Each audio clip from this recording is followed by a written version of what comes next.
നമസ്കാരം, ഞാൻ ശരത്.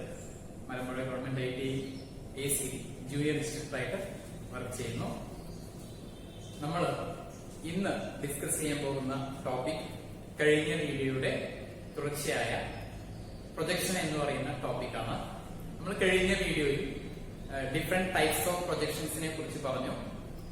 അതിന്റെ ഓരോ പ്രൊജക്ഷൻസിന്റെയും വിശദീകരണമാണ് ഞാൻ ഈ വീഡിയോയിൽ ഉദ്ദേശിക്കുന്നത്. അപ്പൊ ഞാൻ ആദ്യം പ്രൊജക്ഷൻസ്, ടൈപ്സ് ഓഫ് പ്രൊജക്ഷൻസ് ഒന്നും കൂടി ഞാൻ ഇവിടെ എഴുതാം. ആദ്യമായിട്ട് ഐസോമെട്രിക് പ്രൊജക്ഷൻ,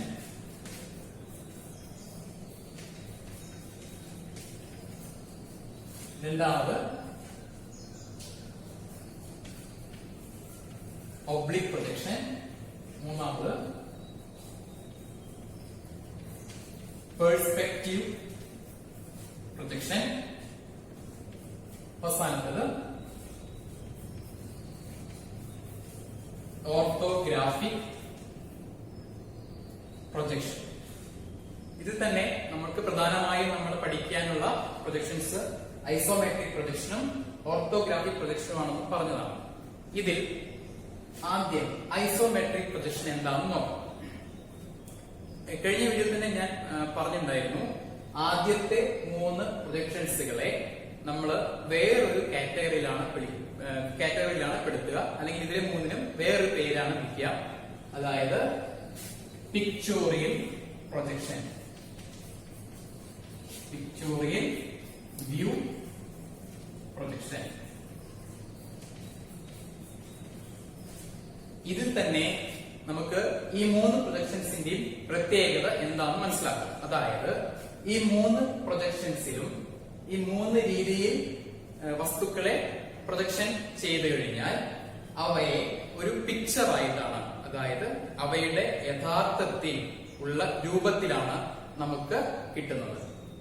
ഉദാഹരണത്തിന് നമുക്കൊരു ഇഷ്ടിക, ഒരു ബ്രിക്ക് നമുക്ക് ഐസോമെട്രിക് പ്രൊജക്ഷനിൽ കൺസ്ട്രക്ട് ചെയ്യണമെങ്കിൽ ആ ഇഷ്ടികയുടെ യഥാർത്ഥത്തിലുള്ള രൂപം നമ്മൾക്ക് ഒറ്റ ചിത്രത്തിൽ കിട്ടത്തക്ക രീതിയിലായിരിക്കണം നമ്മൾ അതിനെ കൺസ്ട്രക്ട് ചെയ്യേണ്ടത്. അതായത് പരമാവധി ആ ഇഷ്ടികയുടെ എല്ലാ മുഖങ്ങളും ഉൾപ്പെടുന്ന രീതിയിൽ ഒറ്റ ചിത്രത്തിൽ അതിനെ എങ്ങനെ കൺസ്ട്രക്ട് ചെയ്യാം, ആ രീതിയിലാണ്, അതിനെയാണ് ഐസോമെട്രിക് പ്രൊജക്ഷൻ എന്ന് വിളിക്കുക. അതേപോലെ തന്നെയാണ് ഒബ്ലിക് പ്രൊജക്ഷനും പെർസ്പെക്റ്റീവ് പ്രൊജക്ഷനും. ചെറിയൊരു വ്യത്യാസം മാത്രമേ ഈ 3 തമ്മിലുള്ളൂ. നമുക്ക് നോക്കാം.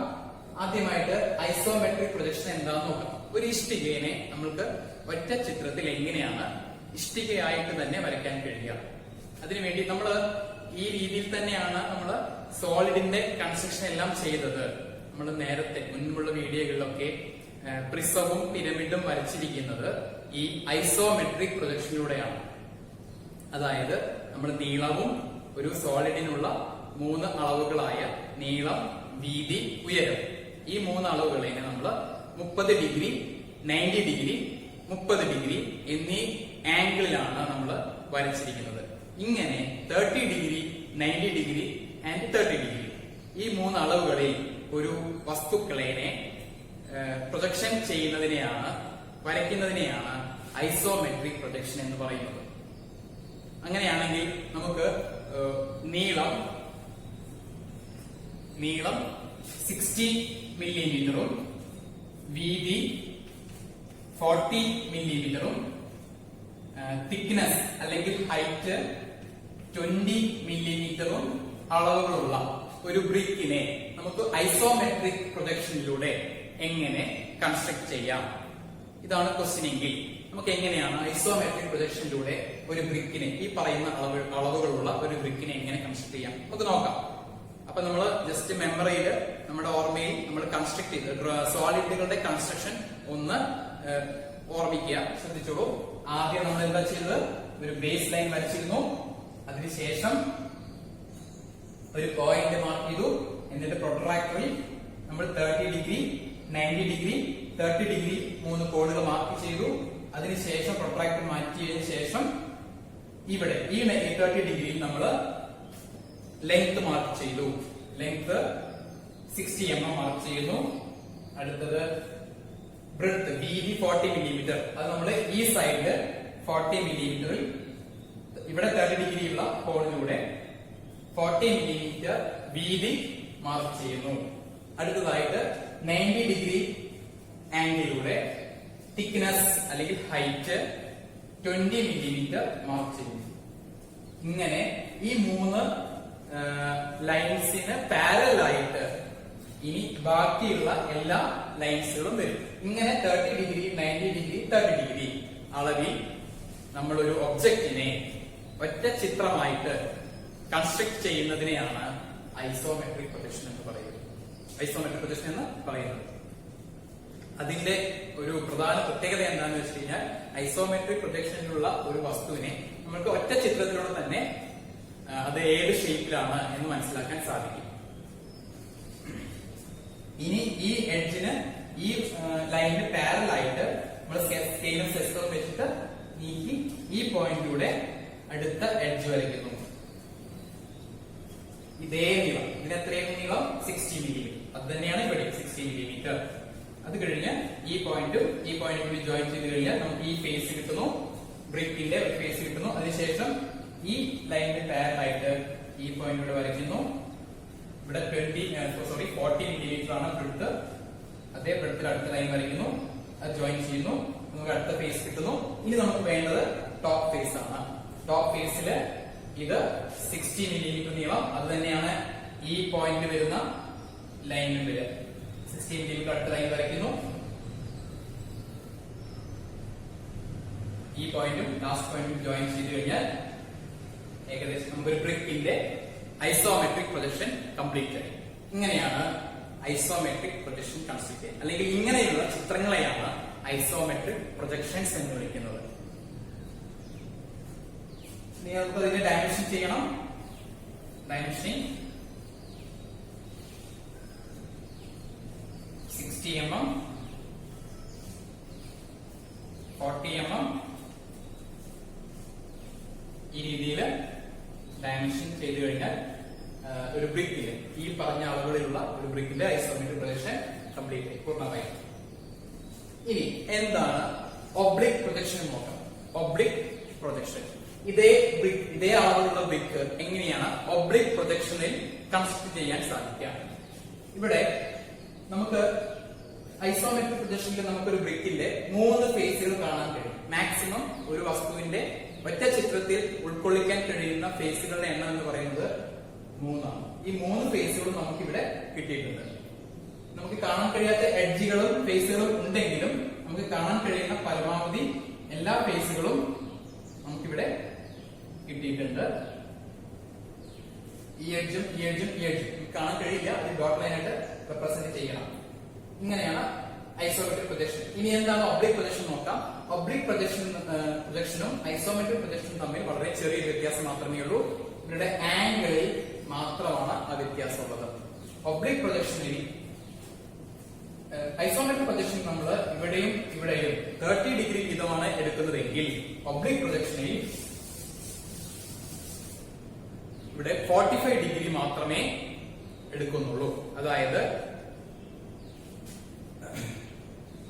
ആദ്യം നമ്മൾ ബേസ് ലൈൻ വരയ്ക്കുന്നു, അതിനുശേഷം ഒരു പോയിന്റ് മാർക്ക് ചെയ്യുന്നു, അതിനുശേഷം 45 ഡിഗ്രി പ്രൊട്രാക്ടർ വെച്ചതിന് ശേഷം 45 ഡിഗ്രി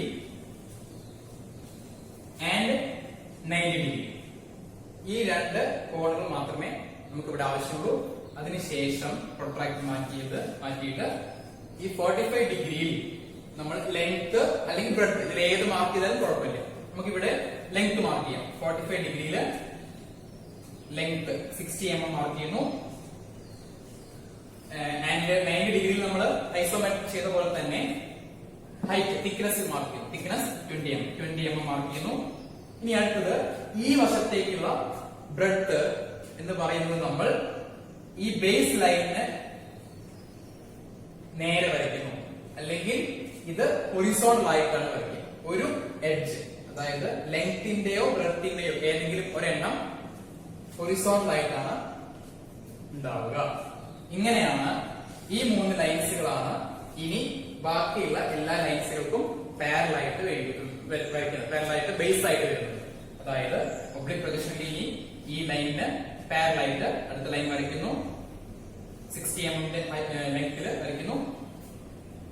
ഈ 20 mm ഇവിടെ പാരലായിട്ട് വരയ്ക്കുന്നു. അടുത്തത് ഇവിടെ നമുക്ക് ബ്രെഡ് 40 മില്ലിമീറ്റർ 40 മില്ലിമീറ്റർ മാത്രം മതി. ഈ 40 മില്ലിമീറ്ററിന് പാരലായിട്ട് ഇവിടുന്ന് വരയ്ക്കുന്നു.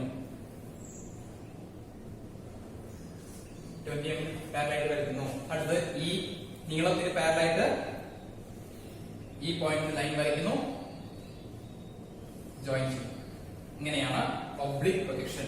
ശ്രദ്ധിക്കുക, ഒബ്ലിക് പ്രൊജക്ഷനിൽ ഒരു ആംഗിൾ 45 ഡിഗ്രി, മറ്റേ ആംഗിൾ 90 ഡിഗ്രി ആൻഡ് മൂന്നാമത്തെ സൈഡ് അത് ഹൊറിസോണ്ടൽ ആയിരിക്കും.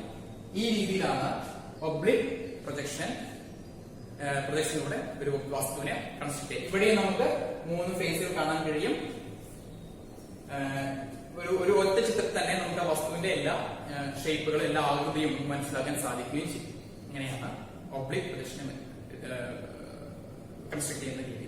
ഒരു കാര്യത്തിൽ മാത്രമേ വ്യത്യാസമുള്ളൂ. ഐസോമെട്രിക്കില് ഇവിടെ 30 ഡിഗ്രി ആയിരിക്കും ആൻഡ് ഈ ലൈനും 30 ഡിഗ്രി ചേഞ്ച് ആയിരിക്കും.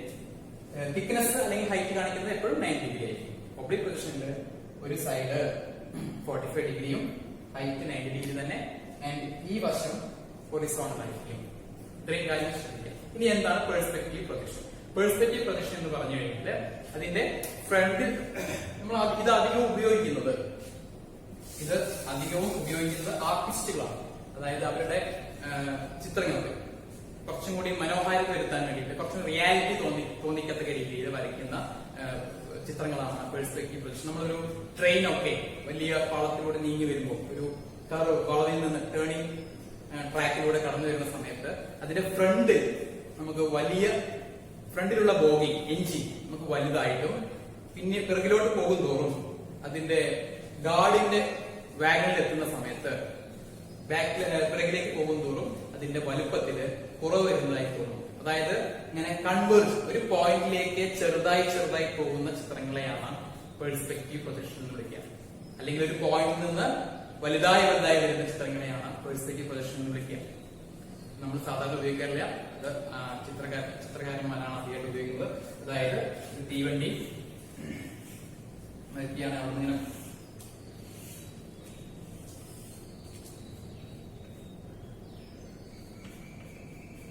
ഈ രീതിയിൽ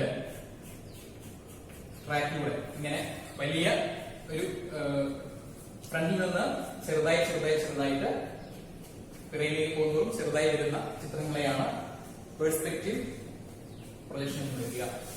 ഇപ്പൊ ഇത് മൂന്നും മനസ്സിലായെന്ന് വിചാരിക്കുന്നു. ഇത് മൂന്നിന് പ്രത്യേകത, ഇത് മൂന്നും പിക്ചോറിയൽ പ്രൊജക്ഷൻ ആണ്, പിക്ചോറിയൽ ഡ്രോയിങ്ങിൽ പെടുന്നതാണ്, പിക്ചോറിയൽ വ്യൂ പ്രൊജക്ഷൻ ആണ്. ഈ ലാസ്റ്റ് വൺ വളരെ ഇമ്പോർട്ടന്റ് ആയതാണ് ഓർത്തോഗ്രാഫിക് പ്രൊജക്ഷൻ. ഓർത്തോഗ്രാഫിക് പ്രൊജക്ഷൻ അത് ഞാൻ പറഞ്ഞിരുന്നു. അത് ഉൾപ്പെടുന്ന ഗ്രൂപ്പ് എന്ന് പറയുന്നത് മൾട്ടി വ്യൂ പ്രൊജക്ഷനിലാണ് ഓർത്തോഗ്രാഫിക് പ്രൊജക്ഷൻ വരുന്നത്. മൾട്ടി വ്യൂ പ്രൊജക്ഷൻ എന്റെ പേരിൽ തന്നെയുണ്ട്, മൾട്ടി വ്യൂ പ്രൊജക്ഷൻ. ഒന്നിൽ കൂടുതൽ വ്യൂ കൊണ്ട് ഒരു വസ്തുവിനെ എക്സ്പ്ലെയിൻ ചെയ്യാൻ കഴിയുന്ന പ്രൊജക്ഷനാണ് ഓർത്തോഗ്രാഫിക് പ്രൊജക്ഷൻ. അതായത് നമുക്ക് ഒരു വസ്തുവിനെ പൂർണ്ണമായി മനസ്സിലാക്കണമെങ്കിൽ അതിനെ ഒറ്റ ചിത്രം കൊണ്ട് സാധ്യമാവില്ല. പകരം ഒന്നിൽ കൂടുതൽ വശങ്ങളിൽ നിന്ന് നോക്കി ആ ചിത്രങ്ങൾ വെച്ചുകൊണ്ട് ആ വസ്തു ഏതാണ്, ആ വസ്തുവിന്റെ ഭാഗങ്ങൾ എന്തൊക്കെയാണ്, എന്താ പ്രത്യേകത എന്തൊക്കെയാണ് എന്ന് മനസ്സിലാക്കുന്ന രീതിയാണ് ഓർത്തോഗ്രാഫിക് പ്രൊജക്ഷൻ. ഓർത്തോഗ്രാഫിക് പ്രൊജക്ഷൻ വളരെ ഡീറ്റെയിൽ ആയിട്ട് നമുക്ക് പഠിക്കാനുണ്ട്. ഓർത്തോഗ്രാഫിക് പ്രൊജക്ഷനിലേക്ക് നമുക്ക് കടക്കാം.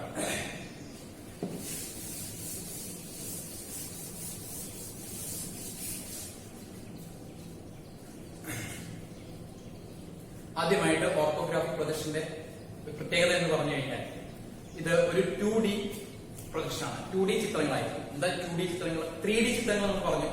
3 ഡയമെൻഷൻ, ഐസോമെട്രിക്, ഒബ്ലിക്, പെർസ്പെക്റ്റീവ്, ഇത് മൂന്നും 3D ആണ്. കാരണം അതിന് 3 ഡയമെൻഷൻസ് ഉണ്ട്.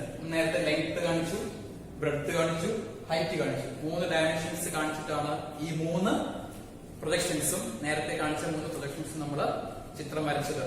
എങ്കിൽ ഓർത്തോഗ്രാഫിക് പ്രൊജക്ഷനില് 2 ഡയമെൻഷണൽ ചിത്രങ്ങളായിരിക്കും. രണ്ട് 2Dകൾ മാത്രമേ ഉണ്ടാവും, 2 ഡയമെൻഷൻ മാത്രമേ, ഒന്നെങ്കിൽ നീളം വീതി അല്ലെങ്കിൽ നീളം ഹൈറ്റ്. ഇത്രയും ഈ രീതിയിലാണ് ഓർത്തോഗ്രാഫിക് ചിത്രങ്ങൾ ഉണ്ടാവുക. നമ്മള് വീടിന്റെ ഒക്കെ പ്ലാൻ, എലിവേഷൻ എന്നീ തുടങ്ങിയ വാക്കുകളൊക്കെ നമുക്ക് സുപരിചിതമായ, നിത്യജീവിതത്തിൽ നമുക്ക് സുപരിചിതമായ വാക്കുകളാണ്. എന്താണ് പ്ലാൻ, എന്താണ് എലിവേഷൻ? നിങ്ങൾ ഒരിക്കലും ശ്രദ്ധിച്ചിട്ടുണ്ടോ? നമ്മൾ ഒരു വസ്തുവിന്റെ ഫ്രണ്ടിൽ നിന്ന് നോക്കുമ്പോൾ ആ വസ്തുവിനെ ഏത് ചിത്രമായിട്ടാണ് തോന്നുക, അല്ലെങ്കിൽ ഏത് ഷേപ്പിലാണ് നമുക്ക് തോന്നുക, കാണുക, അതിനെയാണ് നമ്മൾ എലിവേഷൻ എന്ന് പറയുക. ഫ്രണ്ടിൽ നിന്ന് നോക്കുമ്പോൾ കാണുന്ന കാഴ്ച എന്താണോ അതിനെയാണ് നമ്മൾ എലിവേഷൻ എന്ന് പറയുക. ഞാൻ വളരെ സിമ്പിൾ ആയിട്ട് പറഞ്ഞു പോവാം. അതേപോലെ തന്നെ ഒരു വസ്തുവിന്റെ നമ്മൾ മുകളിൽ നിന്ന് നോക്കുമ്പോൾ എന്ത് കാഴ്ചയാണോ കിട്ടുന്നത് അതിനെയാണ് നമ്മൾ ടോപ്പ് വ്യൂ അല്ലെങ്കിൽ പ്ലാൻ എന്ന് പറയുക. ഫ്രണ്ടിൽ നിന്ന് നോക്കുമ്പോൾ നമുക്ക് ഫ്രണ്ട് വ്യൂ അല്ലെങ്കിൽ എലിവേഷൻ, ടോപ്പിൽ നിന്ന് നോക്കുമ്പോൾ ടോപ്പ് വ്യൂ അല്ലെങ്കിൽ പ്ലാൻ. അതേപോലെ തന്നെ റൈറ്റ് സൈഡിൽ നിന്ന് നോക്കുമ്പോൾ റൈറ്റ് സൈഡ് വ്യൂ അല്ലെങ്കിൽ റൈറ്റ് ഹാൻഡ് വ്യൂ, ലെഫ്റ്റ് സൈഡിൽ നോക്കുമ്പോൾ ലെഫ്റ്റ് സൈഡ് വ്യൂ. ഇത്രയും വ്യൂകളാണ്. പിന്നെ റിയർ സൈഡ് വ്യൂ ഒക്കെ ഉണ്ട്, നമുക്ക് അത്രയും വേണ്ട. നമുക്ക് ഈ 4 കാര്യങ്ങൾ ശ്രദ്ധിച്ചാൽ മതി. ഒന്ന് ടോപ്പ് വ്യൂ അല്ലെങ്കിൽ പ്ലാൻ, ഫ്രണ്ട് വ്യൂ അല്ലെങ്കിൽ എലിവേഷൻ, റൈറ്റ് സൈഡ് വ്യൂ അല്ലെങ്കിൽ ലെഫ്റ്റ് സൈഡ് വ്യൂ. ഇത്രയും കാര്യങ്ങൾ മനസ്സിലാക്കി വെക്കുക. ഞാൻ ഇതിന്റെ ഇൻട്രൊഡക്ഷൻ എടുത്ത വീഡിയോയിൽ പറഞ്ഞിരുന്നു, നമ്മളൊരു തിയേറ്ററിൽ ഒരു ഫിലിം പ്രൊജക്ടർ വെച്ചുകൊണ്ട് ഒരു ഫിലിമിലുള്ള ഇമേജുകളെ എങ്ങനെയാണ് ഒരു സ്ക്രീനിലേക്ക് പകർത്തുന്നത്, അതേപോലെ തന്നെയാണ് ഇവിടെ ഈ പ്രൊജക്ഷൻ എന്ന ചാപ്റ്ററിൽ നമ്മൾ ചെയ്യാൻ പോകുന്നത് എന്ന് പറഞ്ഞു. അങ്ങനെയാണെങ്കിൽ നമ്മൾ ആ ഫിലിം പ്രൊജക്ടറിന് പകരം നമ്മൾ ഓരോരുത്തരുമാണ് അവിടെ ഒബ്സർവർ ആയിട്ട് വരിക. അതിനെ ഒബ്സർവർ എന്ന് വിളിക്കും. അതേപോലെ തന്നെ ഫിലിമിന് പകരം അവിടെ നമ്മൾ ഈ വസ്തുക്കളെയാണ് വിളിക്കുന്നത്. നേരത്തെ ബ്രിക്ക് വെച്ച പോലെ ഓരോ ഒബ്ജക്റ്റുകളെ നമ്മൾ വെക്കുന്നു. അടുത്തതായിട്ട് സ്ക്രീനിന് പകരം നമ്മൾ എന്ത് ഉപയോഗിക്കുന്നു? പ്ലെയിൻ ഉപയോഗിക്കുന്നു. ആ പ്ലെയിനകത്ത് കിട്ടുന്ന ചിത്രം എന്താണോ അതിനെയാണ് നമ്മൾ എന്ത് വിളിക്കുക? പ്രൊജക്ഷൻ എന്ന് വിളിക്കുക. പിന്നെ ഒബ്സർവറുടെ കണ്ണിൽ നിന്ന് ആ ഒബ്ജക്റ്റിൽ തട്ടി പ്ലെയിനിൽ എത്തുന്ന ആ റേസ്, കണ്ണിൽ നിന്ന് വരുന്ന ഐ റേസ്, അതിനെ എന്ത് വിളിക്കുന്നു? പ്രൊജക്ടേഴ്സ് എന്ന് വിളിക്കുന്നു. ഇത്രയും കാര്യങ്ങൾ ഓർമ്മയിൽ ഉണ്ടാവണം. ഇനി ആദ്യമായിട്ട് നമുക്ക് ഒരു ഒബ്ജക്റ്റിനെ വരയ്ക്കാം. അപ്പൊ ഒബ്ജക്റ്റിനെ ഞാൻ വരയ്ക്കാൻ പോകുന്നത് ഐസോമെട്രിക് പ്രൊജക്ഷനിലായിരിക്കും. കാരണം അപ്പോഴാണ് നമുക്ക് ആ ഒബ്ജക്റ്റ് എന്താണെന്ന് മനസ്സിലാവും പൂർണ്ണമായിട്ട്. അപ്പൊ ഞാൻ ഇവിടെ ആദ്യം വരയ്ക്കാൻ പോകുന്നത് നമ്മുടെ നേരത്തെ വരച്ച ബ്രിക്ക് തന്നെയാണ്. ഐസോമെട്രിക് രീതിയിലാണ് ഞാൻ ബ്രിക്ക് വരയ്ക്കുന്നത്. ഒബ്ലിക്കും പെർസ്പെക്റ്റീവും നമുക്കിപ്പോ ആവശ്യമില്ല. ഐസോമെട്രിക് ആണ് പ്രധാനമായും നമ്മൾ ഒരു ചിത്രത്തെ, ഒരു വസ്തുവിനെ യഥാർത്ഥത്തില് വരയ്ക്കുന്നതിന് വേണ്ടി ഉപയോഗിക്കുന്നത്. 30 ഡിഗ്രി, 90 ഡിഗ്രി. ഇതാണ് നമ്മൾ നേരത്തെ വരച്ച ബ്രിക്കിന്റെ isometric projection, isometric drawing, isometric view എന്നൊക്കെ പറയാം. Isometric view, isometric drawing, isometric projection എന്ന് വിളിക്കാം. ഇതിൽ തമ്മിൽ ചെറിയ ചെറിയ വ്യത്യാസങ്ങളുണ്ട്. അതിനെക്കുറിച്ച് കൂടുതൽ ഡീറ്റെയിൽ പോകുന്നില്ല.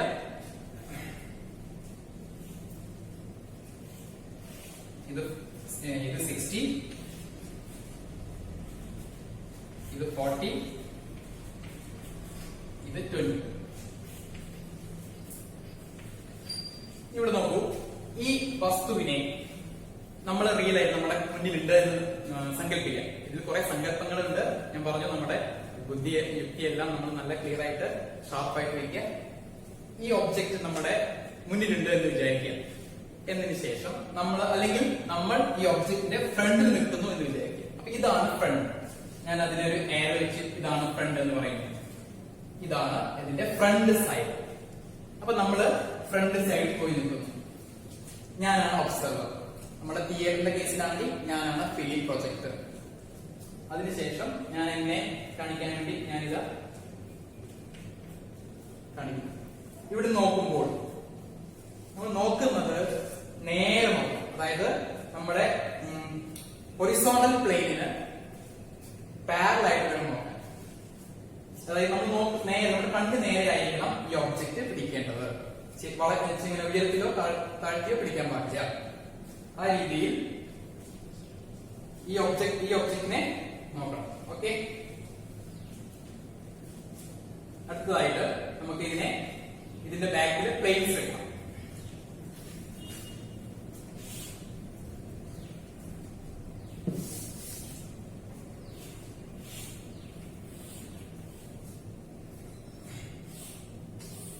ഇതാണ് നമ്മുടെ സ്ക്രീൻ. നമ്മൾ പറയുന്നത് പ്ലെയിൻ. ഇതിനെ ഒന്നും കൂടി ഡീറ്റെയിൽ ആയിട്ട് പറഞ്ഞു കഴിഞ്ഞാൽ ഈ പ്ലെയിൻ വെർട്ടിക്കൽ ആയതുകൊണ്ട് ഇതിനെ വെർട്ടിക്കൽ പ്ലെയിൻ എന്ന് വിളിക്കാം. വെർട്ടിക്കൽ പ്ലെയിൻ ഷോർട്ട് ആക്കിയിട്ട് VP എന്ന് പറയാം. അപ്പൊ VP ആണ് ഇതിന്റെ മുന്നിലിരിക്കുന്നത്. ഈ പ്ലെയിനിലാണ് നമ്മൾ ഇതിന്റെ ഇമേജ് കൊണ്ടുപോയി എത്തിക്കേണ്ടത്. നമ്മൾ ഇവിടെ നോക്കുമ്പോൾ നമുക്ക് ഈ ഒബ്ജക്റ്റിന്റെ ഏത് ഫേസ് ആണ് നമുക്ക് കാണാൻ കഴിയുക. ഞാൻ പറഞ്ഞു, നമ്മൾ നോക്കുന്നത് നേരെ ഡയറക്റ്റ് നോക്കണം. നമുക്ക് ഒരിക്കലും ഇന്ന് വളയാൻ പാടില്ല, ചെരിഞ്ഞ് നോക്കാൻ പാടില്ല. ചെരിഞ്ഞ് നോക്കിക്കഴിഞ്ഞാൽ നമുക്ക് ഈ ഒബ്ജക്ട് ഈ ഫേസും ഇവിടുള്ള ഫേസും ബോട്ടം ഫേസും ഒക്കെ കാണാൻ സാധിക്കും. അങ്ങനെ ഇല്ലാതെ നമ്മൾ ഈ ഒരു ഫേസ് മാത്രമേ കാണുന്നുള്ളൂ എന്ന രീതിയിൽ വേണം അതിനെ നോക്കാൻ. അതാണ് നമ്മൾ അവിടെയാണ് നമ്മുടെ ലോജിക്ക് പ്രവർത്തിക്കേണ്ടത്. നമ്മൾ കണ്ടുകൊണ്ട് ഈ ഒരു ഫേസ് മാത്രമേ കാണാൻ സാധിക്കുന്നുള്ളൂ എന്ന രീതിയിൽ വേണം നിങ്ങൾ ഇതിനെ നോക്കാൻ. ഇങ്ങനെ നോക്കുമ്പോൾ നമുക്ക് ഈ പോയിന്റ്, ഈ ലൈൻ,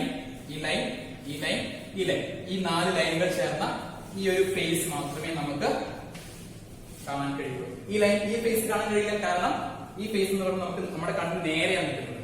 അതുകൊണ്ട് അതൊരിക്കലും കാണാൻ കഴിയില്ല. അതുപോലെ ഈ ഫേസും കാണാൻ കഴിയില്ല. അത് നമ്മുടെ കണ്ണ് നേരെ വെർട്ടിക്കലായിട്ടാണ് നിൽക്കുന്നത്.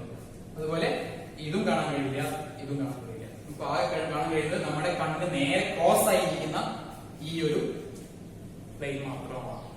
അതേപോലെ തന്നെ ബാക്കിലും ഉണ്ടെങ്കിലും ഈ ഫ്രണ്ടിലുള്ളതിന്റെ മറവ് കാരണം ബാക്കിലുള്ള പ്ലെയിനും കാണാൻ കഴിയില്ല. ഇത് രണ്ടും സിമിലർ ആയതുകൊണ്ട് ഇത് മാത്രം നമ്മൾ കാണുന്നു, ഇത് കാണുന്നില്ല. ഇനി ഒന്നുകൂടി പറയാം. ഈ ഫേസ് മാത്രമേ കാണാൻ കഴിയുള്ളൂ എന്ന് പറഞ്ഞു. അങ്ങനെയാണെങ്കിൽ ഈ സോളിഡിന്റെ ഏത് അളവുകളാണ് നമുക്ക് കാണാൻ കഴിയുക? തീർച്ചയായിട്ടും നമുക്ക് ലെങ്ത് കാണാൻ കഴിയും. അടുത്തത് ഉയരം കാണാൻ കഴിയും. ലെങ്ത് അല്ലെങ്കിൽ തിക്നെസ്. വീണ്ടും ഇത് ലെങ്ത് തന്നെയാണ്, ഇതും തിക്നെസ് തന്നെയാണ്. അപ്പൊ ലെങ്ത്, തിക്നെസ് ഇവിടെ നമുക്ക് 2 ഡയമെൻഷൻസ് മാത്രമേ കിട്ടിയിട്ടുള്ളൂ. അതാണ് പറഞ്ഞത്, ഓർത്തോഗ്രാഫിക്കിൽ നമുക്ക് 2 ഡയമെൻഷൻ മാത്രമേ കാണാൻ കഴിയുള്ളൂ. ഇനി നമുക്ക് അതിനെ പ്രൊജക്ട് ചെയ്യാൻ വേണ്ടിയിട്ട് നമുക്ക് പ്രൊജക്ഷൻ കിട്ടാൻ വേണ്ടി നമ്മൾ എന്ത് ചെയ്യണം? പ്രൊജക്ടേഴ്സ് വേണം. പ്രൊജക്ടേഴ്സ് വെച്ച് കഴിഞ്ഞാൽ നമ്മുടെ കണ്ണിൽ നിന്നും പോകുന്ന രശ്മികൾ. അപ്പൊ നമ്മൾ ഇവിടുന്ന് നേരെ നോക്കി, കണ്ണിൽ നേരെ വരുന്നു, ഈ പോയിന്റിൽ തട്ടുന്നു, നേരെ നമ്മുടെ പ്ലെയിനിൽ തട്ടുന്നു. ഇതിനെ നമ്മൾ എന്ത് വിളിക്കുന്നു? പ്രൊജക്ടേഴ്സ്.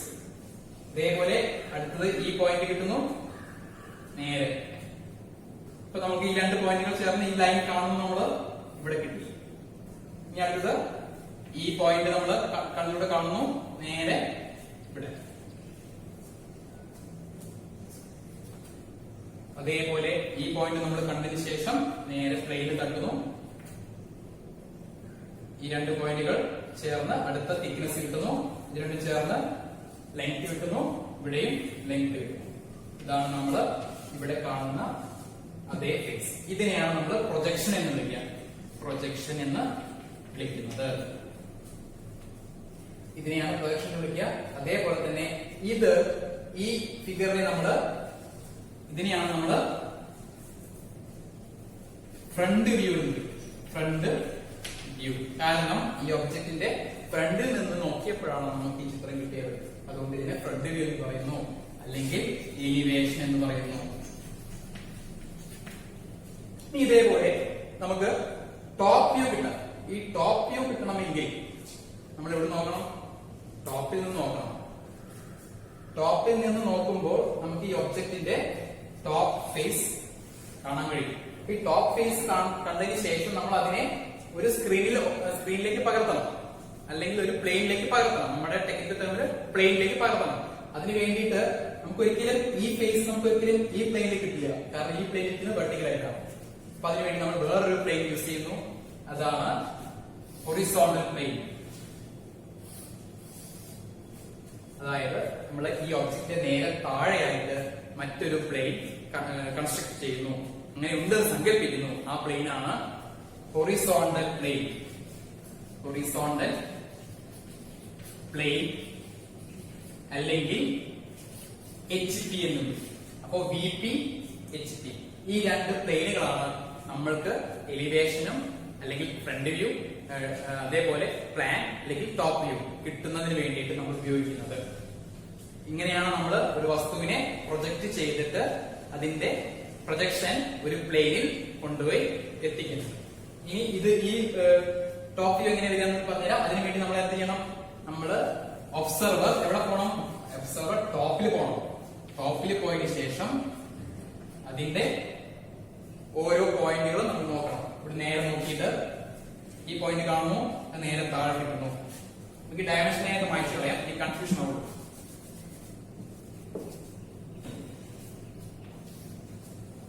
ഈ പോയിന്റ് നേരെ താഴെ ഇവിടെ പോയിന്റ് ആയിട്ട് കിട്ടുന്നു. അതേപോലെ ഈ പോയിന്റ് നേരെ ഇവിടെ പോയിന്റ് ആയിട്ട് കിട്ടുന്നു. ഇത് രണ്ടും ജോയിൻ ചെയ്ത് കഴിഞ്ഞാൽ നമുക്ക് എന്ത് കിട്ടും? ഈ അളവ് കിട്ടും. ഈ അളവ് എന്ന് പറയുന്നത് ഈ സോളിഡിന്റെ ഏത് അളവായിട്ടാണ് വരിക? ഈ അളവ് തുല്യമാണ്, ഈ അളവ് തുല്യമാണ്. ഇത് നമ്മൾ എന്തായിട്ടായിരുന്നു എടുത്തിട്ടുണ്ടായിരുന്നത്? നമ്മുടെ ബ്രെഡ്ത്ത് ആയിട്ടാണ് എടുത്തിട്ടുണ്ടായിരുന്നത്. അപ്പൊ ഇവിടെ വീതി, അതേപോലെ വീതി ഇവിടെ കിട്ടി. അതേപോലെ നമുക്ക് ഈ പോയിന്റ് കാണും, നേരെ നോക്കുമ്പോൾ ഈ പോയിന്റ് കാണുന്നു, നേരെ അടിയിൽ കിട്ടുന്നു. അതേപോലെ ഈ പോയിന്റ് കിട്ടി കഴിഞ്ഞാൽ നേരെ അടിയിൽ കിട്ടുന്നു. ഇത് രണ്ടും ജോയിൻ ചെയ്യുന്നു, ഇവിടെയും വീതി കിട്ടുന്നു. പിന്നെ ഈ എഡ്ജ് കാണുന്നു, ഈ എഡ്ജ് കാണുന്നു. അല്ലെങ്കിൽ ജോയിൻ ചെയ്ത് കഴിഞ്ഞാൽ നമുക്കൊരു ഫേസ് കിട്ടും. ഇതാണ്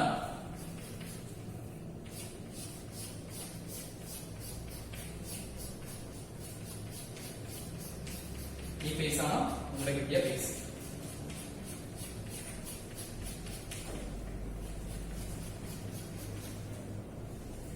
ഇപ്പൊ നമുക്ക് വീതിയും ഇതെന്തായിരുന്നു അതിന്റെ നീളവും, നീളവും വീതിയും ഉൾപ്പെടുന്ന ടോപ്പ് വ്യൂ നമുക്ക് കിട്ടി. ഇവിടെ നീളവും ഉയരവും ഉൾപ്പെടുന്ന ഫ്രണ്ട് വ്യൂ നമുക്ക് കിട്ടി. ഇതിൽ ഏത് ഓർത്തോഗ്രാഫിക് വ്യൂ എടുത്താലും അതിൽ രണ്ട് ഡയമെൻഷൻ മാത്രമേ ഉണ്ടായിട്ടുള്ളൂ. ഒന്നുകിൽ നീളം വീതി അല്ലെങ്കിൽ നീളം ഉയരം. ഇങ്ങനെയാണ് ഒരു ഓർത്തോഗ്രാഫിക് പ്രൊജക്ഷനിലൂടെ നമുക്ക് ഒരു ഒബ്ജക്റ്റിനെ ഒന്നിൽ കൂടുതൽ ചിത്രങ്ങളായിട്ട് മാറ്റുന്നത്. ഇനി അടുത്തത് സൈഡ് വ്യൂ ആണ്. സൈഡ് വ്യൂ എന്ന് പറയുന്നത് നമ്മള് രണ്ട് സൈഡുകൾ ഉണ്ടായിരിക്കും. നമ്മൾ ഫ്രണ്ട് ഏതാണോ, ഇതാണ് ഫ്രണ്ട് എങ്കിൽ നമ്മൾ ഒബ്സർവറെ ഡിപ്പെൻഡ് ചെയ്തിട്ടാണ് ലെഫ്റ്റ് സൈഡ് ആണോ റൈറ്റ് സൈഡ് ആണോ ഏത് തീരുമാനിക്കുന്നത്. ഇതോർക്കുക, ഒബ്സർവറുടെ സൈഡുകളാണ് നമ്മുടെ വ്യൂവിന്റെ സൈഡായിട്ട് കണക്കാക്കുന്നത്. അപ്പൊ ഇവിടെയാണ് ഫ്രണ്ട് എന്ന് പറഞ്ഞു. അപ്പൊ നമ്മൾ ഇവിടെ നിൽക്കുന്നു, ഇവിടെ നോക്കുന്നു. അപ്പൊ എന്റെ ഇടത്തെ കൈയുള്ള ഭാഗമാണ് ലെഫ്റ്റ് സൈഡ്. അപ്പൊ ഇവിടെ നോക്കുന്ന വ്യൂ ലെഫ്റ്റ് സൈഡ് വ്യൂ. അതുപോലെ തന്നെ ഇവിടെ നോക്കുന്ന വ്യൂ നമുക്ക് ഇവിടെ കാണാൻ കഴിയില്ല. ഇവിടെ നോക്കുന്ന വ്യൂ ആണ് ഇത് എന്റെ വലത്തെ കൈയുടെ ഭാഗമായിട്ടുള്ളത് റൈറ്റ് സൈഡ് വ്യൂ. ഇത് ഓർത്ത് വെക്കണം. ലെഫ്റ്റ് നോക്കുന്ന വ്യൂ ആണ് ലെഫ്റ്റ് സൈഡ് വ്യൂ, റൈറ്റ് നോക്കുന്ന വ്യൂ റൈറ്റ് സൈഡ് വ്യൂ. അപ്പൊ left side view right side view ഏതൊക്കെയെന്ന് മനസ്സിലായി. അപ്പൊ നമുക്ക് ഒന്നുകൂടി പറയാം. ലെഫ്റ്റ് സൈഡ് വ്യൂ ലെഫ്റ്റ് നോക്കുന്നതാണ്. അപ്പൊ ഇവിടെ നോക്കുമ്പോൾ നമുക്ക് ഏത് ആ ബ്രിക്കിനെ നമുക്ക് ഒരിക്കലും അനക്കാൻ കഴിയില്ല, അനക്കാൻ പാടില്ല. നമ്മൾ മാത്രമാണ്, ഒബ്സർവർ ആണ് മൂവി ചെയ്യേണ്ടത്. എവിടെ നിന്നുള്ള വ്യൂ ആണോ ആവശ്യം ആ സൈഡിലേക്ക് മാറേണ്ടത് ഒബ്സർവർ ആണ്. ഒരിക്കലും സോളിഡ് അല്ലെങ്കിൽ ഒബ്ജക്റ്റ് അനക്കരുത്. ഒബ്ജക്റ്റ് ഇതേ പൊസിഷൻ തന്നെ അവസാനം എല്ലാ വ്യൂസും കിട്ടുന്നത് വരെ വെക്കണം. ഫ്രണ്ടിൽ നോക്കുന്നു ഫ്രണ്ട് വ്യൂ, ടോപ്പിൽ പോകുന്നു ടോപ്പിൽ നോക്കുന്നു top view, side left side പോകുന്നു left side view, right side നോക്കുന്നു right side view. Left side നോക്കുമ്പോൾ നമ്മള് ഒബ്സർവർ ഇവിടെ നിൽക്കുന്നു. ഇവിടെ നിൽക്കുമ്പോൾ നമുക്ക് ഈ പോയിന്റ് കാണുന്നു. ഈ പോയിന്റ് നേരെ ഇവിടെ പ്ലെയിൻ ഇല്ല. ഇവിടെ ഒരു പ്ലെയിൻ നമ്മൾ വീണ്ടും കൺസ്ട്രക്ട് ചെയ്യുന്നു. ഇവിടെ ഒരു പ്ലെയിൻ നമ്മൾ വീണ്ടും കൺസ്ട്രക്ട് ചെയ്യുന്നു. അത് ഇങ്ങനെയായിരിക്കും. അതായത് ഈ പിക്ചർ കിട്ടത്തക്ക രീതിയിലായിരിക്കണം ഇവിടെ പ്ലെയിൻ കൺസ്ട്രക്ട് ചെയ്യുന്നത്. ക്രോസ് ആയിട്ട് ഇങ്ങനെയാണ്. ഈ പ്ലെയിൻ വിളിക്കുന്ന പേരാണ് പ്രൊഫൈൽ പ്ലെയിൻ. പ്രൊഫൈൽ പ്ലെയിൻ അല്ലെങ്കിൽ PP. ഈ മൂന്ന് പ്ലെയിൻസുകളാണ് നമ്മുടെ ഓർത്തോഗ്രാഫിക് വ്യൂസ് അല്ലെങ്കിൽ ഓർത്തോഗ്രാഫിക് പ്രൊജക്ഷൻസിന്റെ അടിസ്ഥാനമായ പ്ലെയിനുകൾ.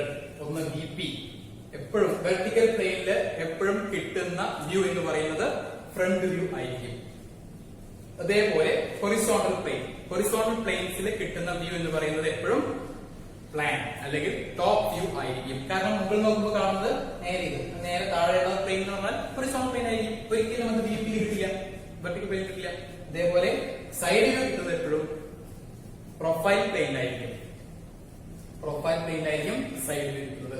സൈഡ് വ്യൂല് നമുക്ക് ഈ ഒബ്ജക്റ്റിന്റെ ഈ ഫേസ് ആണ് കിട്ടുക. 4 പോയിന്റുകൾ ഇവിടെ കിട്ടും.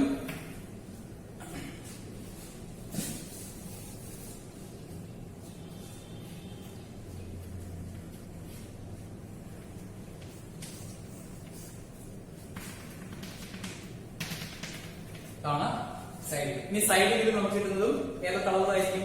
ഈ സോളിഡിന്റെ വീതി, അത് കഴിഞ്ഞാൽ ഉയരം. ഇതിനെ നമ്മൾ ഉയരുന്നില്ല, ഉയരം, വീതിയും ഉയരും. അപ്പോഴും 2 ഡയമെൻഷൻ മാത്രമേ ഉള്ളൂ. നീളം നമുക്ക് കാണാൻ കഴിയില്ല. നീളം എന്ന് പറയുന്നത് നമുക്ക് ഒരിക്കലും ഇവിടെ നോക്കിയാൽ കാണാൻ കഴിയില്ല. അത് കാണണമെങ്കിൽ ഇവിടെ നോക്കണം. ഈ ലൈൻ കാണണമെങ്കിൽ ഇവിടെ നോക്കണം. ആ ഒരു ലോജിക്ക് നിങ്ങൾ മനസ്സിലാക്കുക. ഇത് വെച്ചിട്ടാണ് നമ്മൾ ഓർത്തോഗ്രാഫിക് പ്രൊജക്ഷൻ കംപ്ലീറ്റ് നോക്കുന്നത്. ഇത് മനസ്സിലാക്കി കഴിഞ്ഞാൽ നമുക്ക് ഈ പ്രൊജക്ഷൻ എന്ന് പറഞ്ഞ ചാപ്റ്റർ വളരെ എളുപ്പമാണ്, വളരെ സിമ്പിൾ ആണ്. ഇതിന്റെ ഉയരം കിട്ടി, വീതി കിട്ടി. വീതിയും ഉയരവുമായിരിക്കും സൈഡിൽ കിട്ടുക. Breadth, height. ഇവിടെ ലെങ്ത്, ബ്രെഡ്ത്ത്. ടോപ്പ് വ്യൂവിൽ ലെങ്ത്, ബ്രെഡ്ത്ത്. ഫ്രണ്ട് വ്യൂവില് ലെങ്ത്, ഹൈറ്റ് അല്ലെങ്കിൽ തിക്നെസ്. ഇങ്ങനെയാണ് നമുക്ക് 2 ഡയമെൻഷൻസ് വെച്ച് 2 ഡയമെൻഷൻ ആയിട്ട് ഓർത്തോഗ്രാഫിക് വ്യൂസുകൾ കിട്ടുന്നത്, ഓരോ പ്ലെയിനും കിട്ടുന്നത്. ഇനി ഈ പ്ലെയിൻസുകൾ അറേഞ്ച് ചെയ്തിരിക്കുന്ന രീതി തമ്മിൽ വേറെ പ്രത്യേകത ഉണ്ട്. നമുക്ക് അടുത്ത ക്ലാസ്സിൽ കുറച്ചും കൂടി കൂടുതലായിട്ട് പഠിക്കാനുണ്ട്. ഇത് ഓർമ്മയിൽ വെക്കുക. ഇങ്ങനെയാണ് പ്ലെയിൻസുകൾ വെച്ചിരിക്കുന്നത്. അതിന്റെ ഓരോ പ്ലെയിൻസിലും എങ്ങനെയൊക്കെയാണ് ഓരോ വ്യൂസ് കിട്ടുന്നത് എന്ന് മനസ്സിലായി വിചാരിക്കുന്നു. ഇതിന് കൂടുതൽ ഇതെങ്ങനെയാണ് നമ്മളൊരു ഡ്രോയിങ് ഷീറ്റിലേക്ക് പകർത്തുന്നത് അതിനെക്കുറിച്ച് നമുക്ക് അടുത്ത വീഡിയോയിൽ ചർച്ച ചെയ്യാം.